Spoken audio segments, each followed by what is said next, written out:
जी हाँ, एकांकी संचयन का पाठ 4 जैसे आप देख रहे हैं, सूखी डाली, इसका भाग 1 मैंने आपको बता दिया है। अगर आपने नहीं देखा है तो आप एक बार जरूर देख लीजिएगा। इसका पृष्ठ संख्या 40, 41, 42, 43 तक हमने पढ़ लिया है, 43 तक। आज हम उसके आगे बढ़ते हैं। आप पहली वीडियो नहीं देखे हैं तो जरूर देखिएगा। जी हाँ, इसके पहले तक हमने पढ़ लिए हैं। इसके पहले की वीडियो अगर आपने नहीं देखा है तो आप देख लीजिए ताकि आपको अच्छे से समझ में आ जाए। उसमें भी हमने आपको आईसीएसई बोर्ड परीक्षा में पूछे जाने वाले कई रेफरेंस कंटेंट हमने बताए हैं, महत्वपूर्ण प्रश्न और उसका उत्तर क्या होगा और किस प्रकार हम उसके इस एकांकी से पूछे जाने वाले प्रश्नों का अंदाजा लगाएंगे, उनका उत्तर हम किस तरह जो है किस तरीके से हम उनका उत्तर ढूंढ लेंगे। ये इसके इस तरह के सटीक फार्मूला तरीका मैं आपको बताते जाऊंगा, ध्यान से सुनिए। अब आगे बढ़ते हैं। ये बात जो है जो छोटी बहू है उन्होंने नौकरानी रजवा को निकाल दिया है, उसके बारे में बातचीत चल रही थी। पहली वीडियो अगर आपने नहीं देखा है तो आप जरूर देखिएगा। अब देखिए, छोटी भाभी कह रही हैं कि यह आज तुम कैसी जली कटी बातें कर रही हो, छोटी बहू से झगड़ा हो गया है क्या? वो कह रहे कि भाई तुम इतनी जली कटी बातें मतलब लगने वाली बात, किसी को खरा खोटी सुना देना, मतलब किसी को भला बुरा कह देना, उल्टे शब्दों का प्रयोग कर देना। तो चूंकि उन्होंने निकाल ही दिया है, यानी छोटी बहू ने निकाल ही दिया है, तो एक तरीके से झगड़ा ही बोलेंगे, क्योंकि झगड़ा करके ही किसी को डांट के निकाला जाता है। तो यही बात हुई। अब देखिए, रजवा भरे हुए गले से, इसका गला भरा हुआ है। गला भर आना मुहावरा है, मतलब रोने के समय देखिए, जब कोई भी व्यक्ति अगर रोने लगता है तो उससे आवाज नहीं निकलती है, बोलते हैं ना गला भर आया, बोल नहीं पाते। जब ज्यादा इमोशनल भी हो जाते हैं ना तो आदमी रोने लगता है और कुछ बोलना चाहता है लेकिन बोल नहीं पाते। तो चूंकि नौकरी से निकाल दी गई है तो इसका गला भर आया और कह रही कि आज माँ जी उन्होंने बरबस मुझे काम से हटा दिया। बरबस यानी जबरदस्ती उन्होंने काम से हटा दिया। इतने बरस हो गए आपकी सेवा करते, यानी कह रहे कि आपकी सेवा करते हुए कई साल हो गए, कभी किसी ने इस प्रकार अनादर न किया था, मतलब मेरी बेइज्जती बदनामी नहीं किया था। मुझे तो माँ जी आप अपने पास ही रखिए, मैं आज से उनका काम करने न जाऊंगी। वो कह रहे कि मैं आज से उनका काम करने नहीं जाऊंगी, बस आप मुझे अपने पास ही रखिए। इतनी बेइज्जती आज तक मेरी कभी इस घर में नहीं हुई थी। अब देखिए छोटी भाभी क्या कर रही है नौकरानी की बात सुन करके। वह तो बच्ची है मिश्रानी, तू भी उसके साथ बच्ची हो गई। यानी देखिए, ये होता है बड़प्पन की बात। वो कह रहे हैं कि भाई अभी जो बहू आई है वो अभी बच्ची है, छोटी है उम्र में, तो तुम भी उसके मतलब वो चूंकि उसने ऐसा बचकानी हरकत उसने किया है, लड़कपन है उसमें, बुद्धि नहीं है, तो तुम भी उसी की तरह कहोगी, तुम भी बच्चों जैसी बात करोगी। अब फिर इंदु कह रही है, वो लड़की मुंह बिचकाकर व्यंग्य से, वो थोड़ा मुंह टेढ़ा करके और व्यंग्य यानी कटाक्ष बोलती है, करे कि जी हाँ बच्ची है, रोटी को चोची कहती है। देखना, छोटे छोटे बच्चे जो है ना हकला के बोलते हैं, साफ उनका उच्चारण नहीं होता है। तो अब ये इंदु जो है मजाक उड़ाते हुए कह रही है कि हाँ हाँ वो बच्ची है, रोटी को चोची कहती है, उसे तो बात ही करनी नहीं आती। और उसके बाद देखिए अब क्रोध में आकर के कह रही है कि गुस्से में आकर कि अपने मायके के सामने तो वह किसी को कुछ समझती ही नहीं, और गज भर की जबान भी ना मुहावरा है, कहावत है। गज भर की जबान मतलब वो किसी के सामने कुछ बोलती नहीं, अपने मायके के सामने वो किसी को कुछ नहीं समझती है। और उसकी जबान जो है गज भर की, यानी बहुत, गज भर की जबान का मतलब है बहुत लंबी लंबी बातें करती है। अब देखिए फिर बड़ी बहू क्या कह रही है। बड़ी बहू कह रही हैं कि बात यह है माँ कि छोटी बहू को हमारा खाना पीना पहनना ओढ़ना कुछ भी पसंद नहीं। उसे हमसे, हमारे पड़ोस से, हमारी हर बात से घृणा है। मतलब बड़ी बहू कह रही कि भाई छोटी बहू को हमारी कोई भी बात, खाना पीना, पहनना, हमारे पड़ोसी लोग, हमारा घर, हमारे घर के नौकर, कुछ भी उसको पसंद नहीं है। वो सबसे घृणा करती है, नफरत करती है। अब फिर देखिए छोटी भाभी क्या कह रही है। चिंता से, मतलब ये चिंता थोड़ा सा लगता है ना कि हमारे घर में अगर कोई इस तरह दुखी है और हमारे घर का ही व्यक्ति है और उसमें रह रहा है और उसको हमारे घर की कोई भी चीज़ें, कोई भी पसंद नहीं है, तो थोड़ा आदमी को चिंता होगा ना, जो रिस्पॉन्सिबल पर्सन है, जो गार्जियन है। छोटी भाभी कर रही, फिर कैसे चलेगा? हमारे घर में तो मिलकर रहना, बड़ों का आदर करना, अपने घर की रूखी को दूसरी की चूपड़ी से अच्छा समझना, नौकरों पर दया और छोटों पर भी दया करना, छोटों से प्यार करना, ये सारी चीज़ें जो है होनी चाहिए। कि भाई अपने घर में जो भी रूखा सूखा मिल जाता है वही दूसरे के घर, मान लीजिए दूसरे के घर में क्या है, बहुत ही अच्छा खाना भोजन स्वादिष्ट बना है, हमें उससे उससे अपने घर की रूखी सूखी को अच्छा समझना चाहिए। यानी अपने घर में रोटी चटनी मिल जाती है तो दूसरे घर के पूरी और बिरयानी जो भी समझ लीजिए उससे अच्छा है। अपने घर की खिचड़ी दूसरे के घर की बिरयानी से अच्छा होता है। अगर घर चलाना है सुखी माहौल में और खुशहाल रहना है तो अपने घर में जो कुछ भी मिल जाता है, जो कुछ भी है, उसी से संतुष्ट रहना चाहिए और दूसरों से उसे अच्छा समझना चाहिए। और अपने घर में बड़ों का आदर करना, छोटों से प्यार करना और जो भी नौकर हैं उनके साथ भी अच्छा व्यवहार करना चाहिए। तब तक ये बात बोल रही थी, बीच में मझली बहू आकर बाहर से हंसती हुई प्रवेश करती है। जो मझली बहू है ना वो बड़ी हंसने वाली है, वो हर समय बहुत हंसती रहती है। इस एकांकी में अगर हंसोड़ कोई व्यक्ति है, मतलब हर समय हंसने वाला, लाफ्टर बोल सकते हैं, तो मझली बहू है। वो बात की बात, छोटी बात पर भी हंसती रहती है। इसलिए वो देखिए अब वो बाहर से आ रही है तो हंसते हुए ही आ रही है। मझली बहू खी ही हा, मतलब लोग हंसते हैं ना, हा जोर से, ऐसे जो भी है, हंसने की आवाज़ सबकी अलग अलग होती है, तो हंसते हुए आती है। फिर इंदु, क्या बात है भाभी जो हंसी के मारे लोटपोट हुई जा रही हैं? फिर मझली बहू फिर हंसते हुए हाथ पर हाथ मारती है, मतलब अपने एक हाथ से दूसरे हाथ पर मारती है, जैसे लाइक ताली बजाना होता है, ये एक हाथ है दूसरा हाथ मारते है, या जैसे भी है, हाथ पर हाथ मारते हुए फिर हा हंसती है।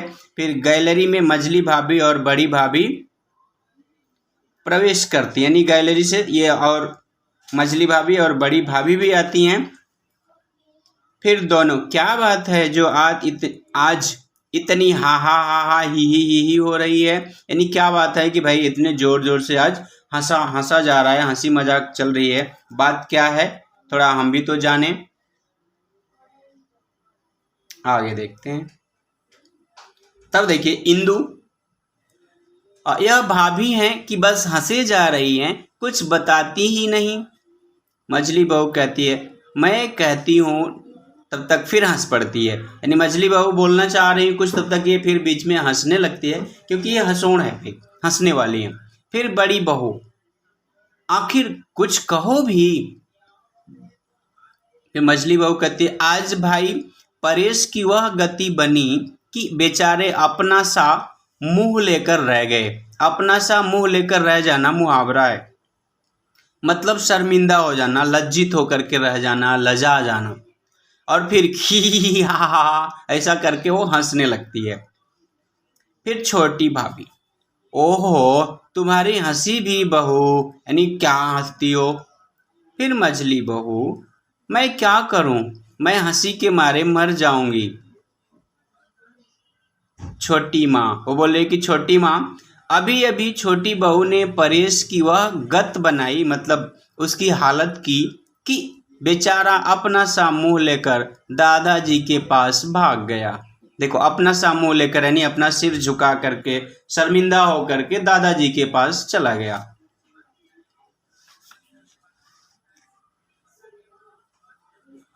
आगे देखते हैं। फिर बड़ी बहू कहते, इंदु बात क्या हुई? फिर मझली बहू कह रही है,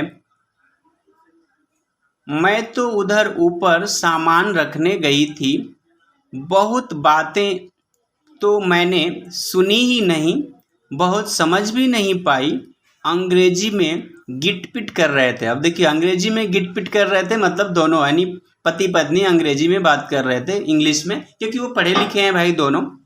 छोटी बहू का पारा कुछ चढ़ा हुआ था। अब देखो, पारा कुछ चढ़ा हुआ था मतलब गुस्से में थी, उसका मान लो टेम्परेचर हाई था, यानी बहुत ही क्रोध में थी।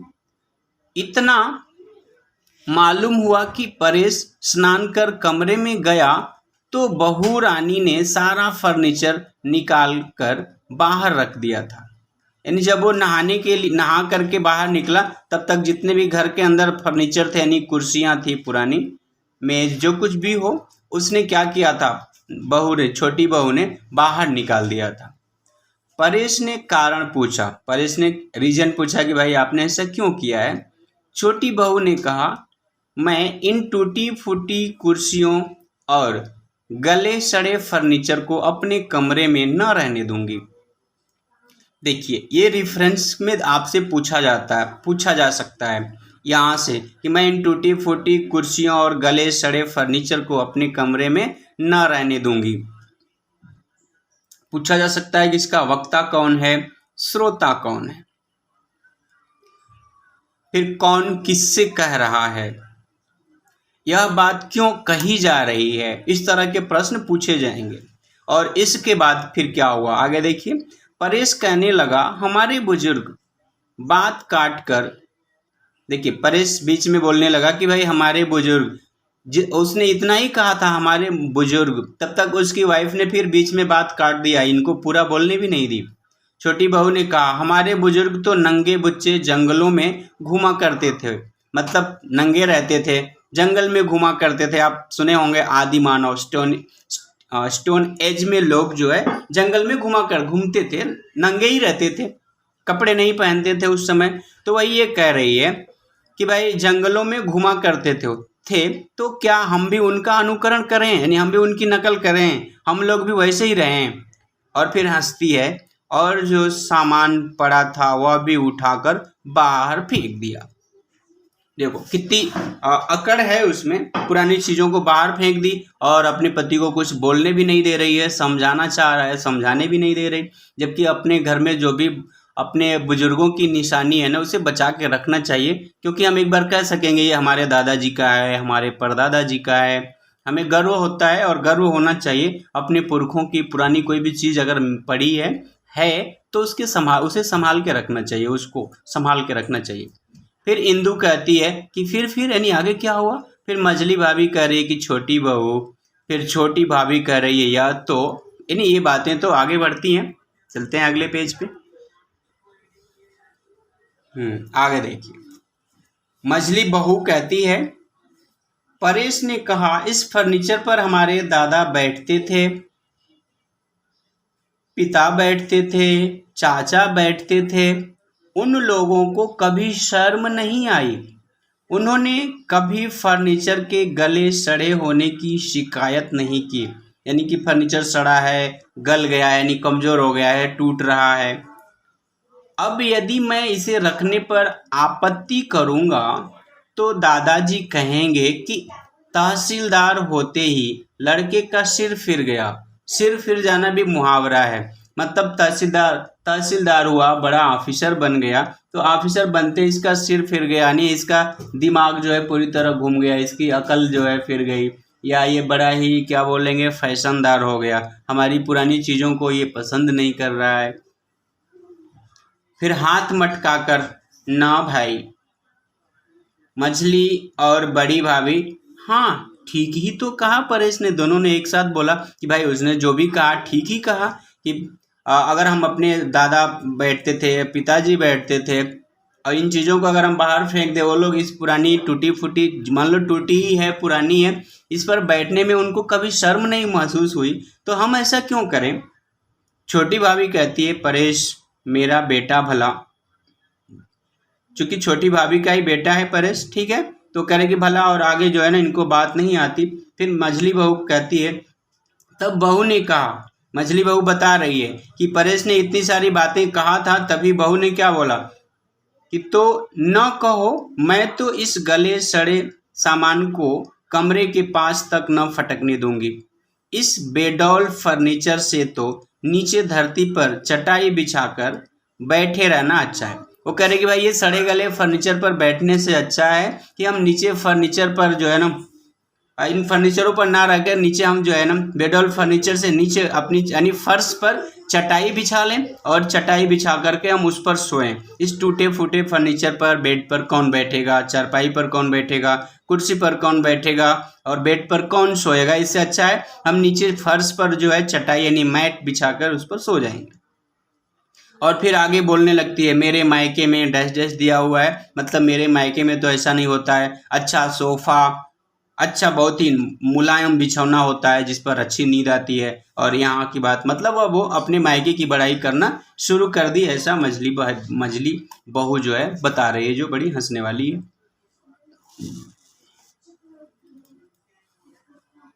आगे देखते हैं। फिर इंदु क्रोध से बस उसे तो अपने मायके की पड़ी रहती है, 24 घड़ी यानी 24 आवर्स मायके में ये है वो है।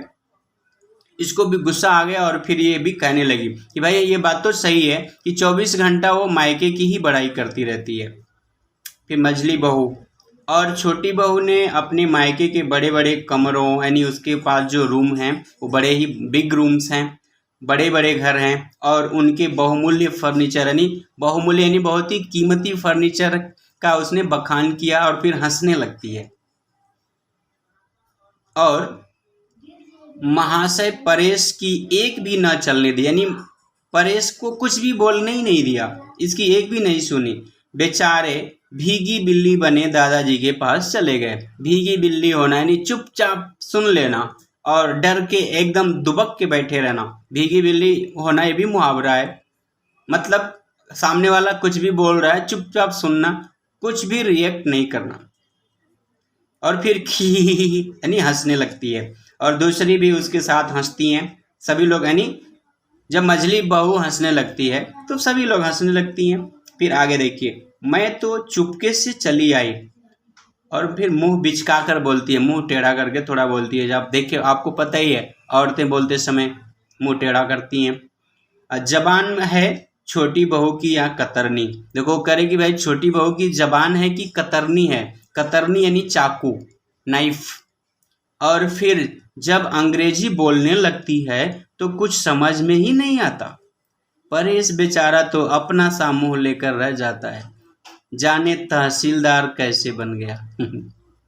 देखो कह रहे भाई परेश बेचारा कुछ बोल ही नहीं पाता है, पता नहीं वो तहसीलदार कैसे बन गया, यानी इतना बड़ा अधिकारी कैसे बन गया। जब बहू बोलने लगती है तो वो चुपचाप सुनता है, कुछ बोल ही नहीं पाता है। फिर देखिए इंदु क्या कहती है। अब देखिए यहाँ ना बहुत महत्वपूर्ण प्रश्न इस पेज से आपको पूछे जाएंगे कि छोटी बहू ने जब घर से सारे फर्नीचर बाहर कर दिए तो परेश ने क्या क्या कहकर उसे समझाना चाहा।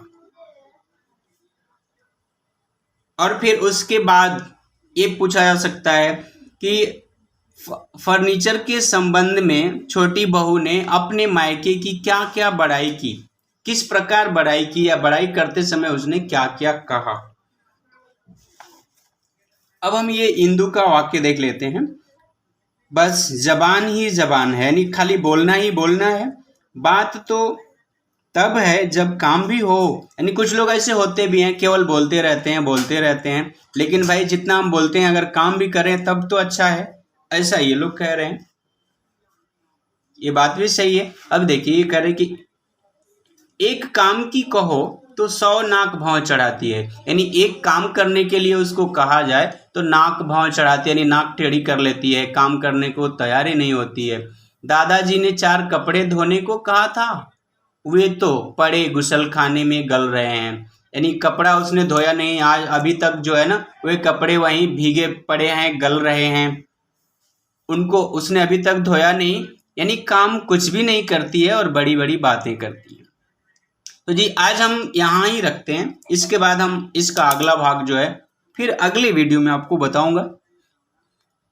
अगले वीडियो में हम पढ़ेंगे इसका अगला भाग। तब तक के लिए अलविदा। अब जहाँ भी रहें सावधान रहें, सतर्क रहें और इंसानियत बनाए रखें। पहला भाग आपने नहीं देखा हो तो आप जरूर देख लीजिएगा, और इसका अगला भाग भी जल्दी आएगा। धन्यवाद। आप मित्रों के साथ भी जरूर शेयर कर लीजिए। धन्यवाद। जय हिंद, जय हिंदी।